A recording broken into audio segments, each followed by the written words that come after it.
여러분 뉴스 많이 보시나요? 네. 뉴스 많이 보시는 분들, 특히 한국 분들 같은 경우도 이 뉴질랜드 뉴스도 보시지만 물론 한국 뉴스가 더 많이 관심이 가게 되는 것 같습니다. 특별히 그렇잖아요. 외국 나가면 애국자가 되더라. 오히려 한국에서는 보지 않았던 거를 여기 나오니까 더 많이 보게 되는 것 같습니다. 좀 나이가 점점 들어가서 그런 건지 모르겠지만 이 정치가 왜 이렇게 관심이 가는지 모르겠습니다. 그리고 참 재밌습니다.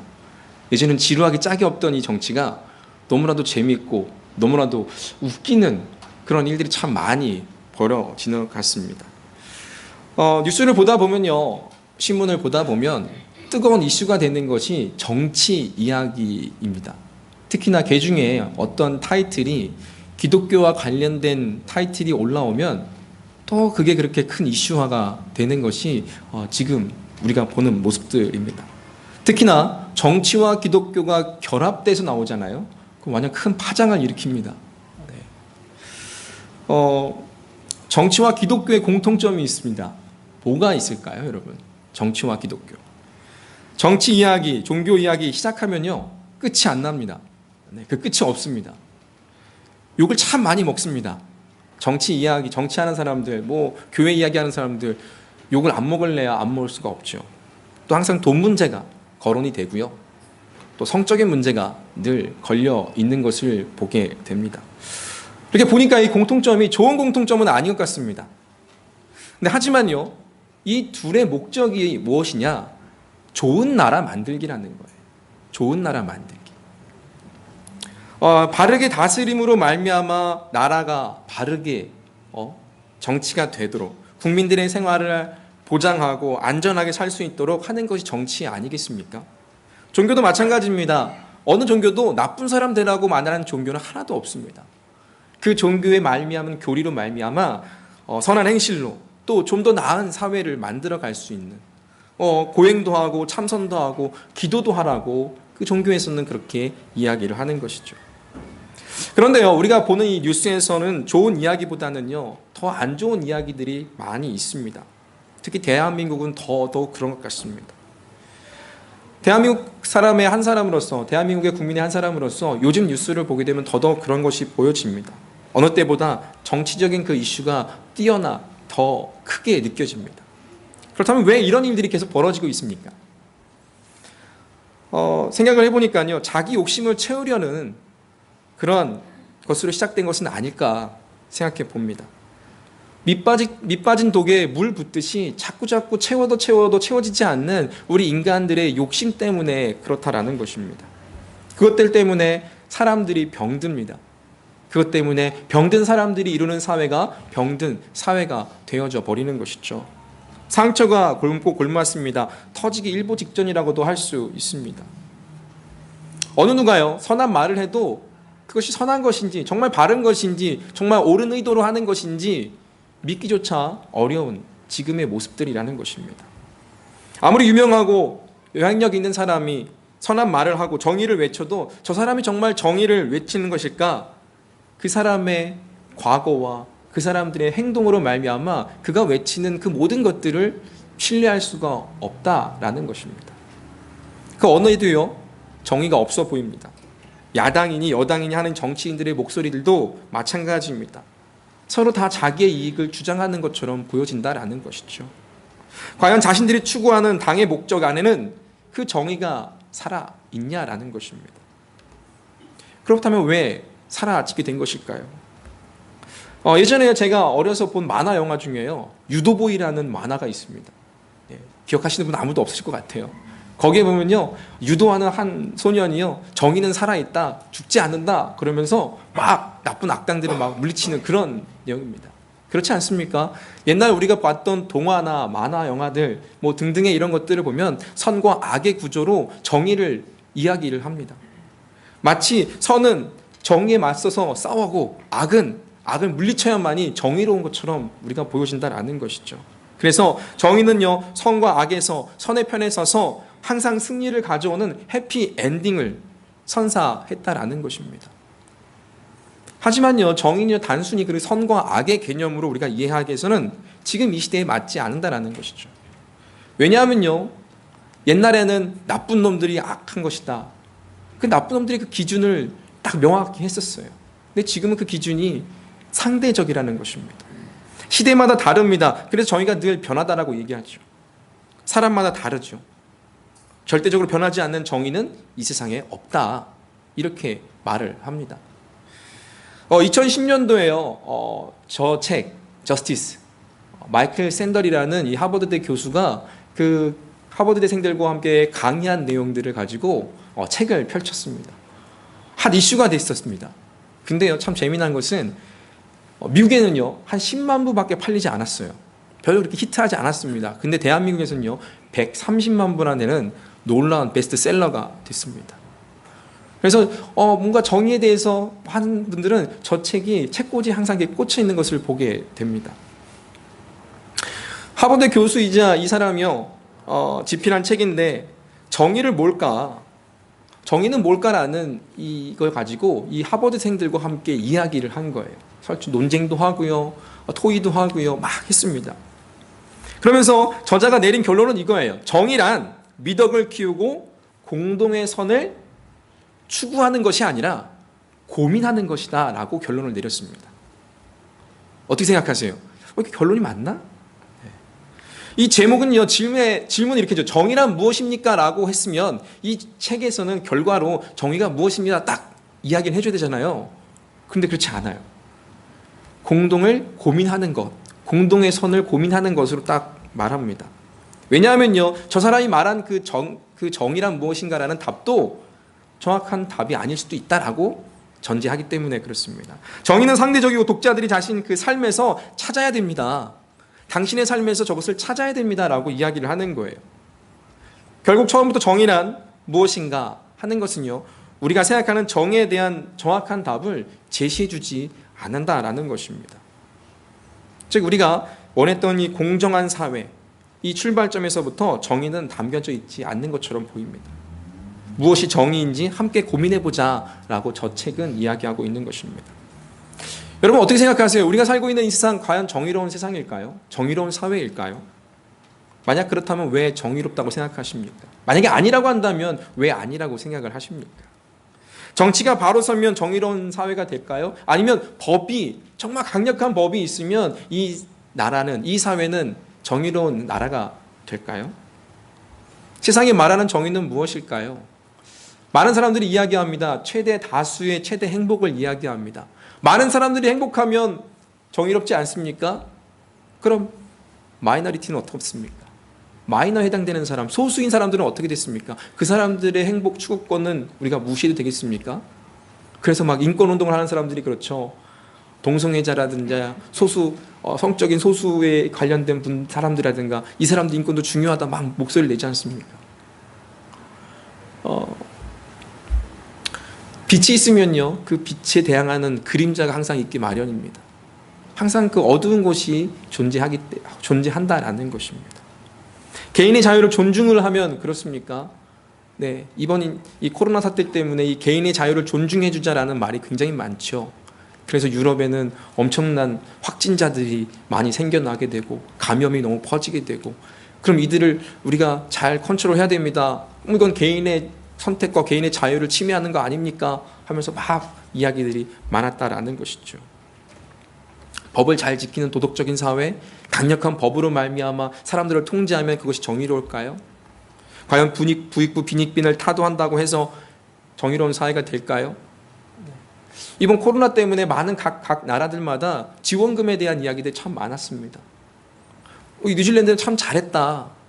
참 잘했다 이야기가 나왔어요. 근데 지나고 나서 결과를 두어보니까, 시간이 지나고 나서 보니까 잘못한 것도 있다. 이렇게 이야기하는 거예요.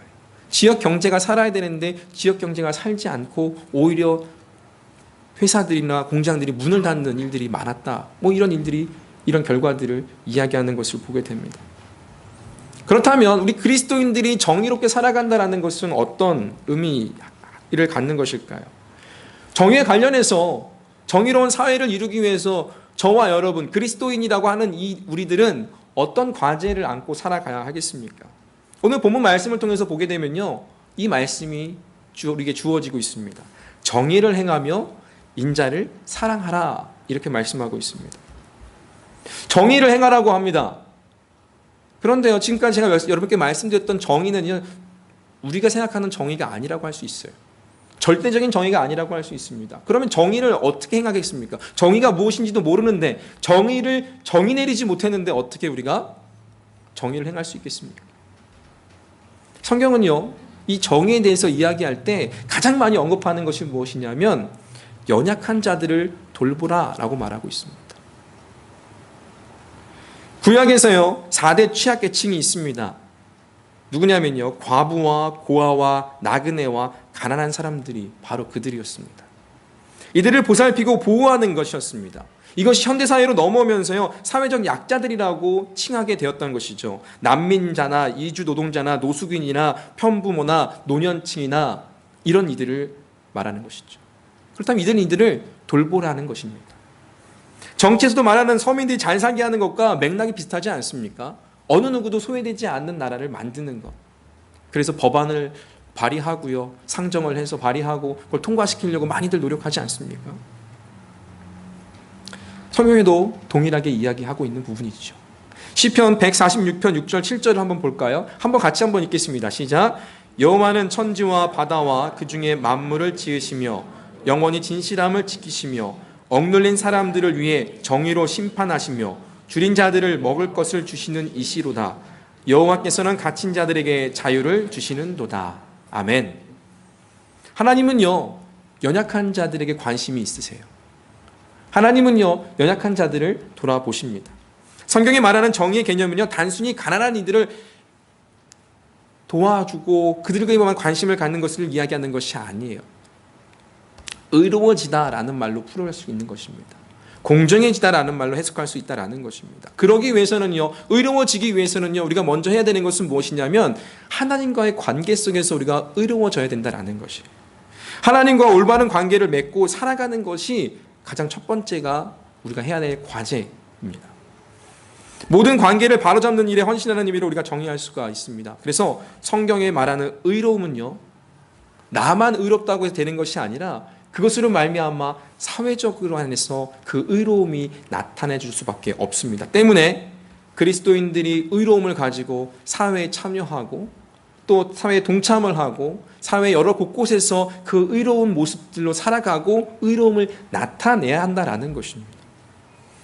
즉 하나님의 구원을 받은 백성들이 세상으로 나아가서 세상에서 하나님의 말씀으로 살아가는 것, 그리고 그 하나님의 나라를 하나하나 이루어가는 것, 그것이야말로 우리가 의로운 삶이라고 말할 수 있는 것이고 그것이야말로 하나님께서 말하는 하나님의 정의라고 할 수가 있습니다. 때문에요, 하나님의 정의의 그 기초가 무엇일까요? 그 기초는요, 구원이 그 주춧돌이 되어야 합니다. 하나님이 값없이 베푸시는 그 은혜와 그분의 인자하심과 그 너그러우심, 그 십자가에서 보여주셨던 하나님의 그 공의가, 하나님의 그 사랑이 우리 구원의 주춧돌이 되듯이 하나님의 정의의 주춧돌이 되는 것입니다. 세상의 정의는요, 발음과 법적인 의무에만 관심을 갖고 있습니다. 그래서요, 사람이 죽어가고 있는데 죽어도 그 법의 논리가 중요하다고 이야기합니다. 얼마 전에 뉴스를 보서 아실 수 있는 분들이 계십니다. 앰뷸런스가 막 응급 환자를 싣고 막 지나가요. 그런데 택시와 사고가 났습니다. 그럼 먼저는 뭐 해야 되겠까요? 택시 운전사는 뭘 이야기했냐면 법적인 근거를 가지고 들이댔습니다. 사고가 났으면 이 처리 기준을 빨리 하고 가야지 무슨 소리냐, 이겁니다. 사고 처리 후에 앰뷸런스가 갈 수 있다고 얘기합니다. 당연히 그게 우선이 되겠죠. 사람이 죽어감에 있어서도 법의 논리가 중요한 것이 지금 우리가 사는 이 시대라는 것입니다. 하지만요, 하나님의 정의는요, 그렇지 않다라는 것입니다. 하나님의 정의는 갖추지 못한 이들에게 주시는 그 하나님의 은혜의 기초에서 또 그리스도의 구원에 관심을 갖게 된다라는 것입니다. 복음은요, 상대의 바르고 그름을 떠나서 사랑하고 섬기며 또 따뜻하게 보살피는 것과 연결되어짐을 알 수가 있습니다. 그러므로 우리는요, 정의를 행하는 데 있어서요, 동기가 필요하죠. 동기가 없으면요, 이유도 없고 목적도 없습니다. 하나님께서 우리를 창조하셨습니다. 하나님의 형상대로 우리를 지으셨습니다. 더불어 하나님과 영원히 우리가 살 수가 있었습니다. 그 에덴 동산에서 그렇지 않았겠습니까? 그 죄가 없었다라고 한다면 저와 여러분들은요, 지금 이 에덴 동산에서 영원히 하나님과 교제하며 살지 않았겠습니까? 근데 하나님의 지음받은 그 형상대로 지음받은 우리가 그것을 잃어버렸습니다. 깨져버렸습니다. 단절되어 버렸습니다. 하나님의 형상대로 지음받았다는 것은요, 하나님의 공의가 우리의 삶에서 흘러나가고 또 그 삶으로 말미암아 하나님의 나라로 계속해서 살아가는 것, 그것이 우리의 삶이었고 우리가 살아야 되는 삶이었습니다. 즉 다시 말해서 하나님과 함께하는 삶, 하나님을 나의 주인 되는 삶을 살아가야 하는 것이었습니다. 이를 위해서는요, 우리에게 필요한 것이 무엇이겠습니까? 바로 믿음입니다. 믿음은요, 참된 믿음은 그 행동이 따르게 되어 있습니다. 야고보가 이야기하죠. 행함이 없는 믿음은 죽었다라고 말이죠. 그렇다고 행한다고 해서 다 믿음으로 그것을 우리가 볼 수 있겠습니까? 그것도 아니라는 것입니다. 그래서 참 어려워요. 믿음으로 말미암아 나오는 행함은요, 그 믿음이 동기가 되고 이유와 목적이 되니까 그렇게 살더라라는 것입니다. 때문에 그 참된 믿음은요, 그렇게 살고 계속해서 그 믿음으로 살 때 무엇이 나타나냐면 변화가 나타나야 하는 것이에요. 내가 믿음으로 산다, 그것은 보여줄 수 있는 것은 무엇이냐면 그 삶의 변화라는 것입니다. 어제 내 생각을 가지고 살았을 때, 내가 믿음으로 가지고 살았을 때 그것이 달라짐을 볼 수가 있다는 것이죠. 때문에요, 변화된 삶을 우리가 살아갈 때 이 세상에서 영향력이라는 것으로 보여지게 되는 것입니다. 때문에 하나님의 정의는요, 우리가 교회 안에서 아무리 하나님의 정의, 하나님의 공의, 하나님의 사랑 외친들 우리는 그것은 여기만의 이야기로밖에 치부할 수 없습니다. 하지만요, 우리의 중요한 정의는 하나님의 정의는 이 세상이 알아야 할 것이, 우리 교회가 알아야 할 것이 아니라 이 교회 밖에서 여러분과 저의 삶의 그 한 자리에서 하나님의 정의가 실현될 수 있는 삶을 살아야 하는 것이죠. 아무리 우리가 교회에서 하나님의 정의를 떠들고 그 정의를 이루는 교회가 되어도요, 세상에서 그 정의가 실현되지 않으면 아무 소용이 없습니다. 때문에 우리는요, 하나님의 정의를 가지고 세상에서 살아가야 그 정의로운 그 사람들로 말미암아 정의로운 사회, 정의로운 나라를 이룩할 수가 있는 것이죠. 하나님의 정의와 하나님의 공의는요, 하나님의 통치의 기초입니다. 시편 89편 14절은 이렇게 말합니다. 의와 공의가 주의 보좌와 기초라, 인자함과 진실함이 주 앞에 있나이다. 이렇게 기록합니다. 우리가 말하는 정의는요, 하나님이 통치할 때 또 이루어지는 것임을 성경은 말씀하고 있는 것입니다. 에스겔서 18장 27절을 한번 볼까요? 이 말씀을 통해서 하나님의 정의와 공의가 어떻게 세워지는지 볼 수가 있습니다. 한번 같이 읽을까요?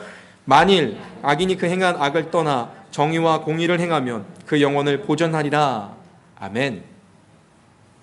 하나님의 정의는요, 악을 떠난 삶이라고 할 수 있습니다.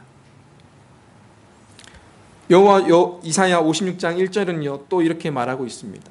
같이 한번 또 읽어볼까요? 여호와께서 이와 같이 말씀하시기를 너희는 정의를 지키며 의를 행하라.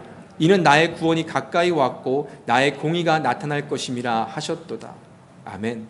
서두에 선과 악에 대한 말씀 잠깐 드렸지 않습니까? 그렇다면 이 악은 무엇일까요? 여기서 말하는 악을 떠나는 삶이 하나님의 정의다? 이것은 세상에 말하는 악이 아니라는 것이죠. 하나님을 외면한 삶이라는 것입니다. 이 악은요, 에덴 동산에서 하와가 범죄한, 아담이 범죄한 그 악이라는 것입니다. 무엇일까요? 나는 하나님 없이도 살 수 있습니다라는 그것이 그들의 악이었다라는 것입니다. 나 혼자 할 수 있습니다. 나 혼자 할 수 있어요. 나 혼자 모든 것이 다 가능합니다. 내 힘으로 할 수 있습니다. 내 힘으로 하나님처럼 될 수 있습니다. 이것이 우리 인간의 악이었다라는 것입니다. 이 악을 떠난 삶, 하나님의 정의를 이루는 삶이라는 것입니다. 이 악을 떠난 삶, 하나님밖에 없습니다. 하나님이 나의 구원이십니다. 이렇게 고백하는 삶. 하나님의 구원이 가까이 왔다고 성경은 야하지요. 즉 구원받은 자가 마땅히 지켜야 할 것이 바로 하나님의 정의입니다. 하나님의 구원받은 자가 이루어야 할 것은요, 하나님의 나라이죠. 즉 하나님의 나라의 기초는요, 그 정의와 그 공의가 있는 것입니다. 성경에서요, 정의를 나타내는 단어들이 있는데요. 그 중에 하나가 미시파트라는 원어입니다. 이것은요, 인간을 공평하게 대한다는 뜻이 담겨져 있습니다. 구약 성경에는 약 200번 정도가 이 단어가 쓰여졌는데요. 이것은 어떤 의미냐면 인종이나 사회적인 지위에 상관없이 옳고 그름에 따라 유무죄를 가려서 벌을 받아야 하면 벌을 받고, 또 누구든 잘못을 저질렀으면 동일한 그 형벌을 받아야 한다라는 뜻이 이 안에 담겨져 있습니다. 그래서 부당하고 불의한 이들이 있으면 그들의 신분 여하를 막론하고 공정한 재판을 하고 공정하게 그들을 또 보호할 사람들이 있으면 보호해야 한다는 것이 이 단어의 뜻입니다. 스가랴 7장 9절에서 10절 말씀은 이렇게 말합니다. 또 한번 같이 읽어볼까요? 만군의 여호와가 이같이 말하여 이르기를 너희는 진실한 재판을 행하며 서로 인애와 긍휼을 베풀며 과부와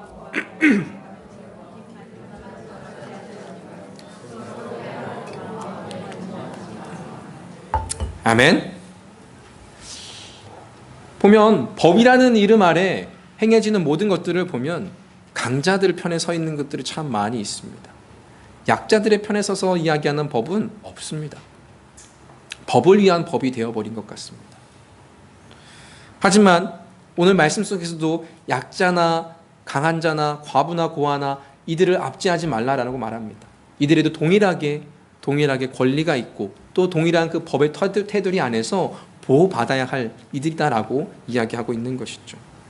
하나님은요, 사회적인 약자들을 보호하셨습니다.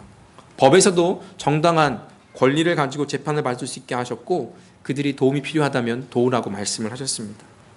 부당한 대우를 받지 않는 제도까지는 아니더라도 최대한 그들을 보호하라고, 또 이 사회 속에서 여전히 그들은 관심의 대상이고 사랑의 대상임을 알게 해줘야 된다라는 것이죠.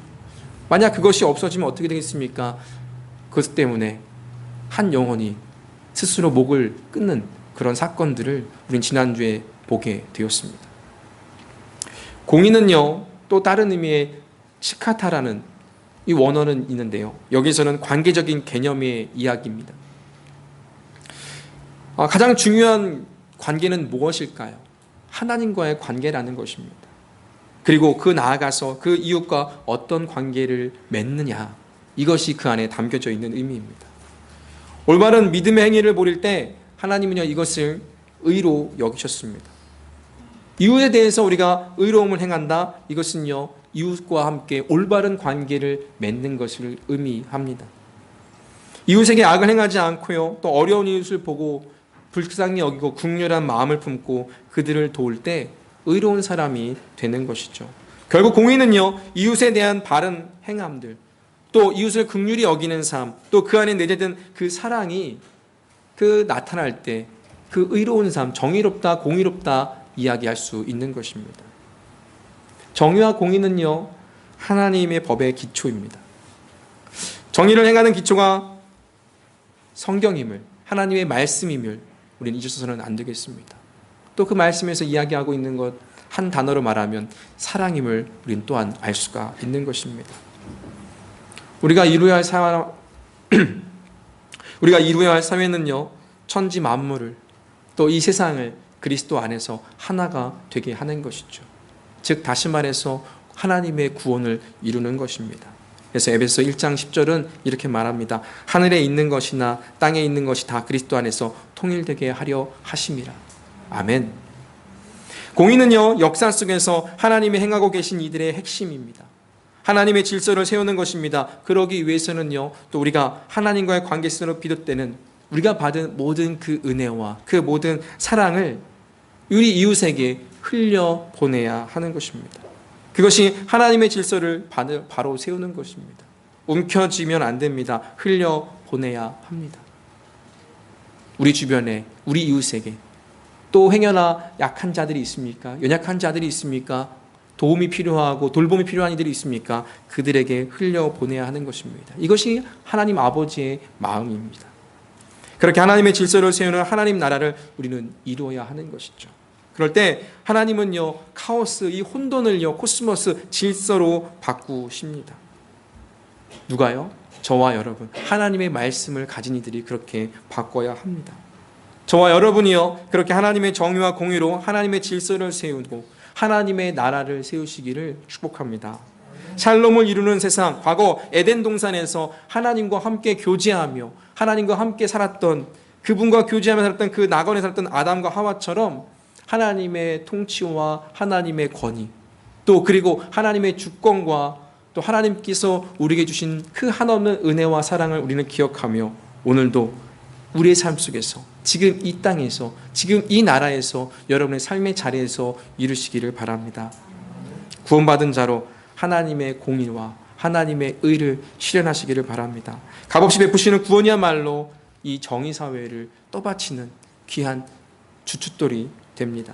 정의와 공의를 통해서 하나님께서 이루시는 그 나라를 저와 여러분이 오늘도 이 교회에서부터, 여러분의 삶의 자리에서부터 이 크라이스처치, 더 나아가서는 이 나라와 전 세계 전 민족의 그 나라를 이루기를 주님의 이름으로 축복합니다. 기도하겠습니다.